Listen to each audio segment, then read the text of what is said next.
So, good morning. Gusto ko lang i-share today is yung update dito sa ating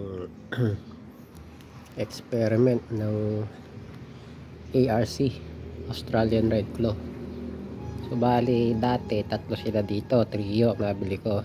By the way, namatay yung male, isa na lang, isang male namatay. So, bali dalawang babae na lang natira dito.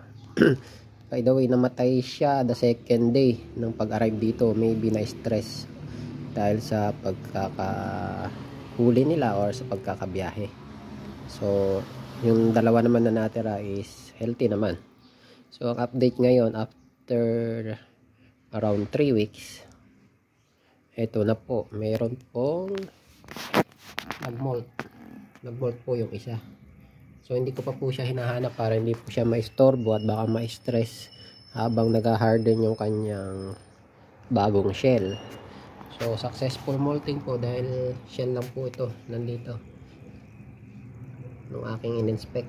Hindi naman po siya patay na crayfish kasi malalaman mo naman kung patay yon dahil solid pa yung loob. Ito is lang siya, exoskeleton na lang talaga natira.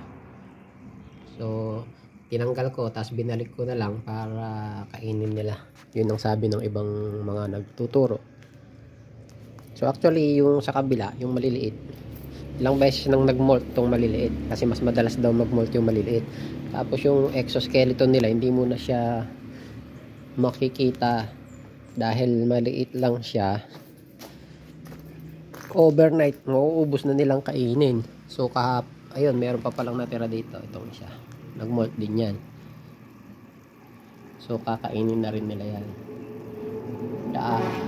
Kagabi nakita ko na po yan. So ngayon nandito pa rin siya. So hindi pa nila nakakain pala, pero lumipat ng area. Ibig sabihin may humatak at kumain dahil nandito yan kagabi. So yun po update natin. Maganda naman po yung ating setup at naka-experience na po tayo ng molting.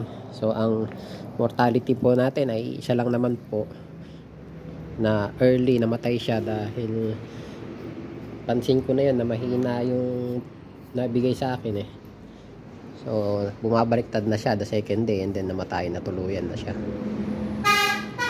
So yun po yung update natin sa ating crayfish experiment. I hope magtuloy-tuloy tayo.